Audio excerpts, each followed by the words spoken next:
Hola amigos, después de varios meses de no grabar nada, pues regreso con una novela que realmente me gustaría analizar y platicarles. Es la novela de Albert Camus, La peste. Y creo que esta novela sigue siendo muy relevante, sobre todo en una época donde pienso que se desprecia bastante muchos de los sentimientos o estados anímicos totalmente humanos, como la tristeza, la desesperación, la ansiedad que nos produce no solamente nuestra rutina, sino el hecho de vivir nuestras vidas. No se vayan, por favor, empezamos.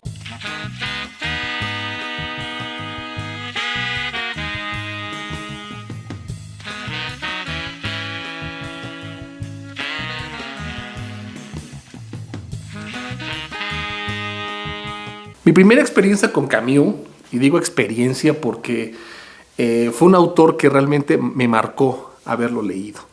La primera obra que leí de él fue en la universidad, El extranjero, que es una obra, creo que la más conocida del autor. La leí en la clase de existencialismo. Me acuerdo que en ese curso leímos no solamente a Camus, sino leímos a Unamuno, a Kierkegaard, a Cioran, entre otros. Y el existencialismo tiene esa singularidad de que independientemente de cada autor, pues nos muestran una perspectiva humana totalmente diferente de lo que muchos, en este caso, muchos otros autores lo han mostrado como si fuera un proyecto humano ético.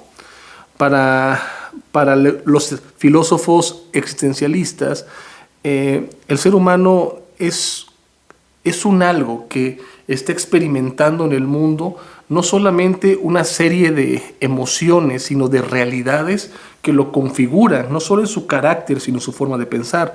En concreto, cuando hablamos de Camus, sobre todo, si me permite hablar en primer lugar del extranjero, lo que me impactó de ese personaje, Musso, es esa particularidad de no expresar ningún tipo de emoción ante las circunstancias. Y eso es bien complicado. Creo que no todos podrían tener esa especie de desconexión de las cosas, porque como personas nos relacionamos con otras personas, con eventos, con circunstancias, de una forma emocional. Independientemente de que tal vez no reaccionemos impulsivamente o emocionalmente muchas veces, tal vez alguien me diga, ¿sabes qué? Soy racional y yo pienso antes de hablar, pienso antes de actuar, pero eso no quiere decir que las circunstancias o los eventos, todo lo que te rodea no tenga una repercusión emocional en tu vida. Yo sé que vivimos en una época donde se nos dice que tenemos que tener la mejor actitud, esa actitud positiva donde nadie tiene que quitártela, y cualquier persona, por así decirlo, que irradie tristeza, que irradie desesperación, que irradie esa falta de empatía con las personas, se le considera hasta cierto punto alguien tóxico, alguien que no vale la pena tener una amistad con esa persona, porque no es una persona que influya positivamente en tu vida. De esta forma pienso que en nuestra sociedad actual todavía se tacha como algo feo experimentar cualquier tipo de ansiedad. Y es que la ansiedad, la desesperación, la tristeza, la angustia, no son solamente emociones que responden a los eventos. Muchas veces, como seres humanos, nos hemos puesto a preguntar cuál es el motivo de estar en esta rutina, cuál es el motivo de estar en esta circunstancia que estoy viviendo, y Camus nos muestra una respuesta literaria y obviamente filosófica que como seres humanos nos preguntamos ante esa circunstancia, ante esa rutina, ante esa situación alienante. Creo que Camus, con la novela La peste, me parece que es un poco más detallado y se toma más libertades, no solamente descriptivas, sino también en la construcción de personajes que en El extranjero. El extranjero es una obra de arte, o sea, eso no se discute. Es una bellísima obra literaria, pero si me permiten la comparación entre El extranjero y La peste, pues en La peste se toma, como lo dije ahorita, la libertad incluso de describir con mucho más detalle toda la ambientación dentro de la cual se desarrollan los eventos. Y es que la peste nos sitúa en la ciudad de Orán, en Argelia. En esta ciudad hubo un brote de peste que inicia con las ratas. Las ratas salían de las alcantarillas, se metían a las casas y por lo general salían a morir ante las personas, pero al morir dejaban una flor de sangre, decían una mancha de sangre. La muerte de las ratas es excesivamente alarmante. De hecho, hay una parte al inicio de la novela donde se nos muestran casi montañas de ratas apiladas y quemadas porque eran demasiadas las ratas que estaban muriendo. Entonces, esa enfermedad de las ratas pasa o salta a los seres humanos. El primer personaje en experimentar ese tipo de peste es el portero del edificio donde el protagonista vive. El portero se llama Michael. Y el protagonista se llama Rieux, Bernard Rieux, o Ryu.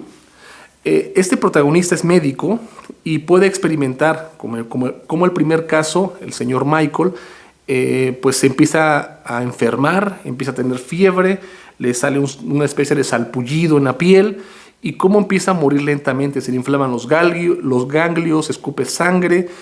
Y ese es como que el preludio de la peste. La peste se extiende en toda la ciudad porque no solamente Michael experimenta esos síntomas de enfermedad, un montón de gente experimenta también esos síntomas y en pocas palabras la ciudad es puesta en cuarentena. La ciudad de Orán nadie sale y nadie entra. De hecho, los personajes que están en la novela, pues exceptuando a Rambert, el periodista, todos eran de Orán. De hecho, ya que lo mencioné, Rambert es un periodista extranjero que había llegado a la ciudad a escribir una crónica, pero ante la cuarentena se queda encerrado en la ciudad y se pasa toda la novela intentando salir. Y cuando más o menos tiene la oportunidad, decide quedarse. Y es que la novela nos muestra cómo ante ese encierro, pues las personas, en primer lugar, intentan seguir su rutina diaria, porque el ser humano es un ser costumbrista. Las costumbres nos definen como individuos, las costumbres nos definen como personas, ya sea en el ámbito religioso o en el ámbito laboral, o hasta en el ámbito familiar. Las costumbres es lo que define que se pueda ser parte de una sociedad. Ese es el caso también, por ejemplo, de Cotard, que no tiene una costumbre definida, es decir, no tiene una costumbre que le permita incrustarse en la sociedad, y es por eso que él es introducido en la novela como alguien que se quiere suicidar, no encaja en este mundo. De hecho, con este personaje, Camus lo llama el desesperado. Era alguien que ante la cuarentena de la ciudad, él se siente feliz, se siente como un pez en el agua, porque todos estaban tristes, todos se ponían a revaluar lo que habían tenido cuando estaban dentro de sus costumbres y sus rutinas. En cambio, Cotard, como vivía, pues por así decirlo, ante esa desesperación cotidiana de lo que implicaba vivir como ser humano, esa desesperación social le parece un chiste, le parece algo que él puede sobrellevar fácilmente y le encanta la cuarentena. Por eso su gran amigo, Joseph Grant, se le presenta como un escritor que todo el libro, toda la novela se la pasa intentando escribir un párrafo de su novela. Obviamente siempre hay algo que corregir, siempre hay algo que cambiar y nunca logra terminar ese párrafo. De hecho, casi al final, él le pide al doctor Ryu que bote su párrafo que no había escrito perfectamente al fuego, pero él, como él es uno de los pocos casos que logra sanar de la peste, dice, me acuerdo y voy a recomenzar. Tenemos también a un personaje central, también amiguísimo de Ryu, es Jean Tarrou. Tarrou es un inquilino que vivía en el mismo edificio de Ryu y que la peste los vuelve amigos. Tarrou es tan importante en la obra que de hecho el cronista, porque la obra está escrita en tercera persona, el cronista que está narrándonos todo lo que sucede en Orán, basa su relato en las crónicas o en los escritos de Tarrú.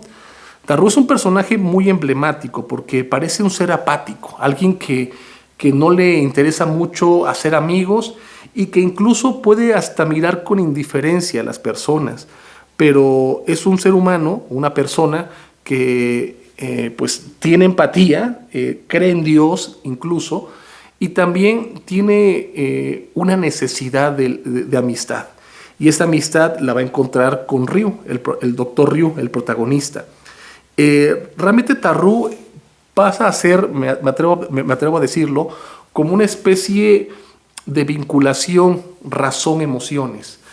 Con Tarrú, por ejemplo, hay una escena donde en medio del ojo de la peste, si lo puedo mencionar así, cuando la peste está en su punto más alto, le dice al doctor Ryu, fatigados por estar cuidando enfermos, vámonos a la playa. Y se van a la playa en silencio, se quedan flotando sobre el mar, y obviamente no dicen nada, se quedan viendo el cielo. Y esa particularidad del silencio y de la compañía de su amigo les permite tener fuerzas nuevas y una perspectiva diferente a la hora de regresar con los enfermos.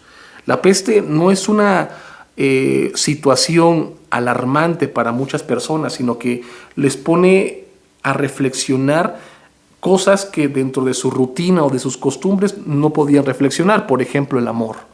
Y es que en eso es algo bien importante con Camus, porque las emociones o los estados anímicos, aunque los experimentamos todos los días, son cosas que no podemos conceptualizar y son muy vagas. Por ejemplo, ¿qué es el amor? Cualquier persona me puede decir, no, para mí el amor es tal cosa, otro me puede decir, para mí el amor es otra cosa. Y es que el amor es no solamente un sentimiento, también es un concepto. Entonces, es un concepto, hasta me atrevo a decir, metafísico, pero el amor es indefinible. Los sentimientos son totalmente indefinibles y es por eso que pienso que usamos figuras de lenguaje como el símil para poder darnos a entender cuál es nuestro concepto de amor. Por ejemplo, la gente dice, para mí el amor es como un símil. Entonces, por ejemplo, el periodista Rambert, cuando desea salir de la ciudad y que conoce, por ejemplo, a Raúl y a González, dos españoles que se dedican al contrabando, él quiere salir de la ciudad porque su esposa está en Francia. Pero la actitud, por ejemplo, de Ryu, que es el doctor, el protagonista, que su esposa al inicio de la novela se había ido de Orán a otra ciudad a dar a luz, su actitud es mucho más estoica, más calmada. No se entrega a la desesperación. Sí, por supuesto, Camus nos muestra que hay un deterioro en su carácter y, por supuesto, hasta cierto punto una deshumanización, pero la indiferencia de Ryu es una indiferencia que tiene que ver con el cansancio, tiene que ver con el hecho de que la perspectiva humana que tenía fue doblegada. Pero el punto es que Ryu, ante la ausencia de su esposa, lo asume todo racionalmente, tranquilamente, incluso cuando iban a abrir las puertas y recibe un telegrama de que había muerto, no llora, no se le ve lamentándose como otros, sino se le mira estoicamente, aceptando ese sufrimiento. Y es que es algo bien importante que una escena emblemática que incluso va a cambiar la perspectiva del sacerdote de la ciudad, un jesuita, el padre Panelú, es la muerte del hijo del juez Otto. Esta muerte del niño creo que es una de las escenas más tristes y emblemáticas de la novela, porque nos muestra paso a paso cómo el niño va empeorando, porque sus papás fueron llevados a un campo de aislamiento dentro de la cuarentena de la ciudad, y quienes se quedan con el niño es Ryu, es Tarrú, y otros, creo que también está Rambert. Están todos los amigos que se hicieron amigos por la cuarentena, están ante el niño, ¿no? Y ven cómo el niño se convulsiona, cómo el niño muere lentamente. Y esa escena les cambia totalmente la perspectiva de la vida, en concreto a Panelú. El padre Panelú, Camus lo presenta al principio como un jesuita que en su sermón le echa la culpa de la peste al castigo divino. Dios está castigando a Orán. Y siempre habla en segunda persona del plural. Dice, ustedes deben de tomar con resignación este castigo divino. y pone ejemplos. El sermón estilísticamente es muy bonito, pero después de que el padre Panelú no solamente se mete como voluntario para atender a los enfermos de la peste, sino que también experimenta la muerte del niño, su perspectiva cambia. Su perspectiva también, incluso de la fe, cambia. Y es que Camus nos presenta que incluso en su segundo sermón, porque hay 2 sermones en la novela, el segundo sermón cambia la perspectiva en la cual él presenta el sufrimiento como algo particularmente humano. Y en vez de usar la segunda persona del plural, ocupa la primera. Nosotros, es algo recurrente en el sermón, pero dice, nosotros debemos de aceptar o debemos de actuar y debemos también de involucrarnos en el sufrimiento de la gente.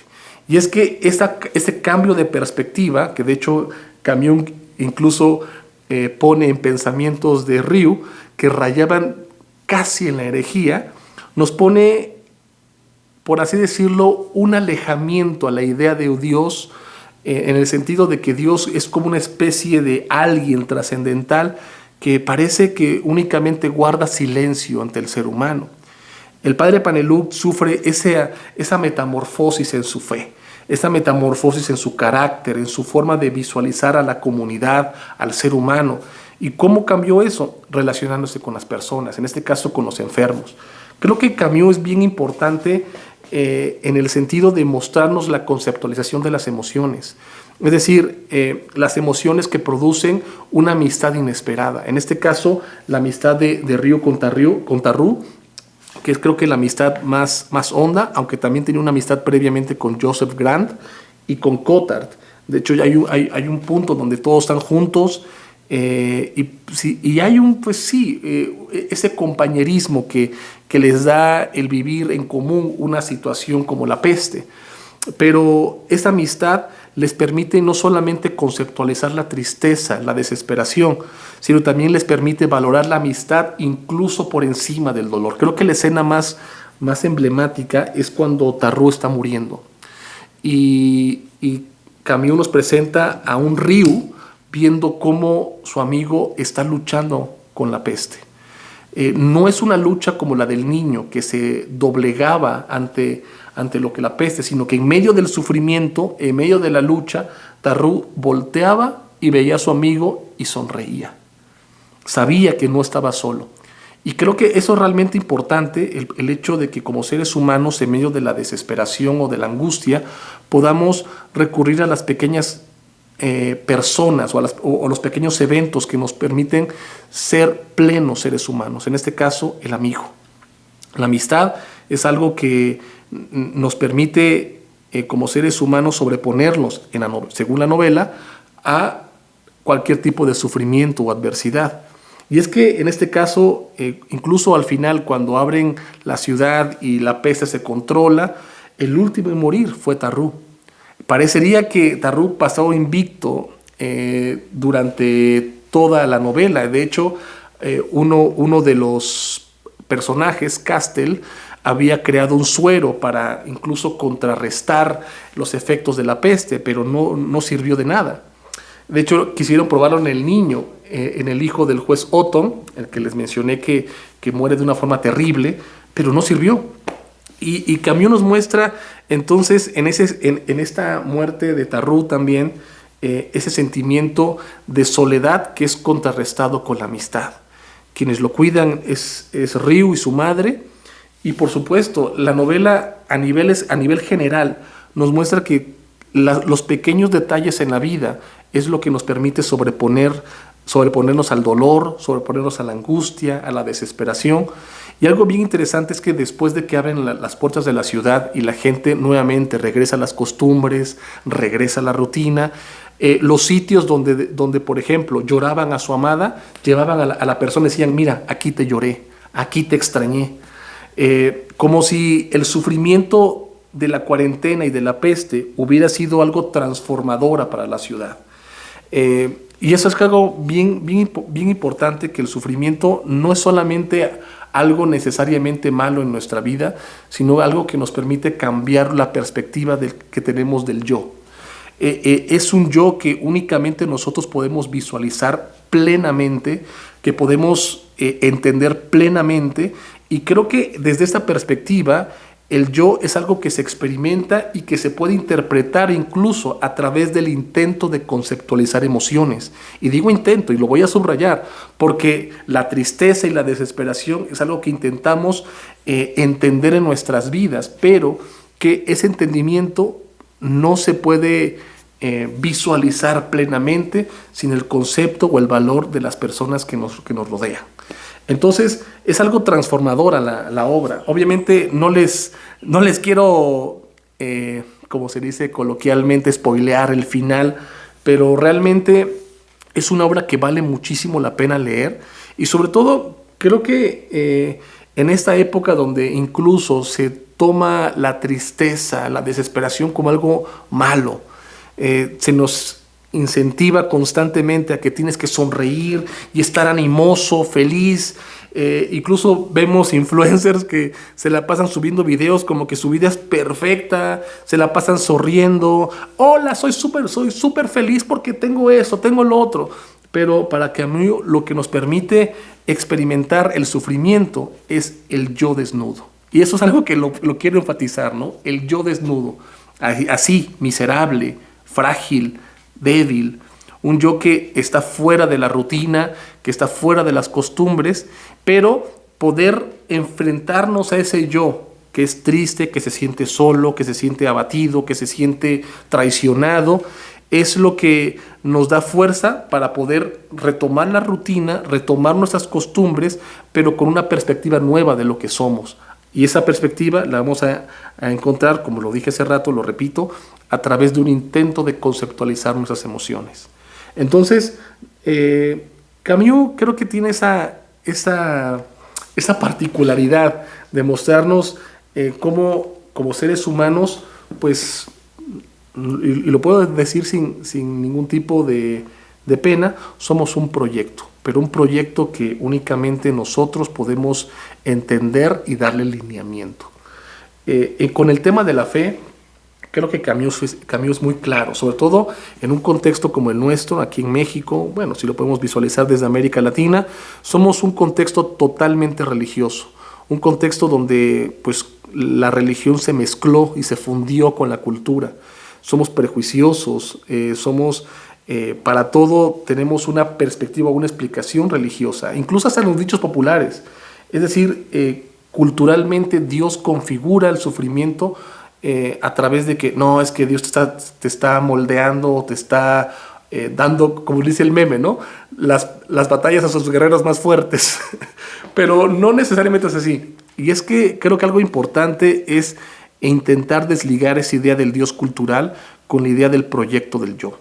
El Dios en la cultura no nos permite entender acertadamente lo que somos como sociedad y como proyecto humano.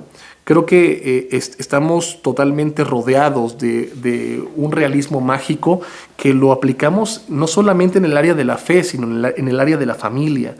Estamos llenos de creencias, pero de pocas certezas racionales. Entonces, creo que el tema de Dios, me permito parafrasear a Nietzsche, aquí sí tendríamos que matar a Dios, un Dios cultural. Y matar a Dios lo refiero o lo utilizo en el sentido de sacar a Dios de nuestra cultura. Dios no tiene nada que ver socialmente, incluso en la educación. Creo que el Dios cultural, el Dios que nos han inculcado incluso a través de un sistema religioso, es un Dios que no da respuestas puntuales. Es un Dios que guarda silencio, un Dios que nos castiga, un Dios que está evidentemente como hasta parece, ¿no? Con una vara, ¿no? A ver en qué la cagaste, para un varazo. No, Camus nos muestra la alternativa del hombre, hasta me atrevo a decir la alternativa humanista, pero bueno, está bien, la alternativa humanista. Entonces, que se puede entender el proyecto humano en este caso, desde el valor de la amistad, desde el valor de la tristeza, desde el valor de confrontarnos con nosotros mismos, con nuestros miedos e inseguridades, y sobre todo confrontarnos con lo que no le damos valor en la rutina, la gente que nos ama, la gente que nos valora, lo que nos hace únicos y particulares. Y yo sé que, ojo, no quiero que esto suene como coaching, Dios guarde, ¿no? Dios guarde como el Dios de la cultura. No, no, nada que ver. Ahí está, hasta en los vocativos tenemos a Dios. Qué horror, qué horror.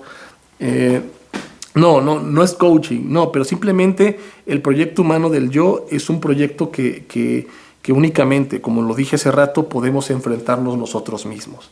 Entonces, miren, les recomiendo muchísimo La peste de Camus, pero esta novela, eso sí, yo sé que tal vez alguien me puede decir, no, es que yo leo con música. Esa es una novela que se tiene que leer en silencio. Me atrevo a decir eso, es una sugerencia, no es que tenga que ser así. Me acuerdo que cuando hace algunos años estaba leyendo El nombre de la rosa de Humberto Eco, una de mis novelas policíacas favoritas, es una novelota. Para meterme más en el tema monástico, lo leí con velas, o sea, así para meterme más en la ambientación y vale muchísimo la pena poder hacer esto. Y pues entonces, como novela, es una obra, como le dije al inicio, mucho más completa que El extranjero y vale muchísimo la pena leer. Recomendación 10 de 10. Entonces, pues nos vemos en el siguiente video. Espero que podamos platicar sobre otra obra y hasta luego.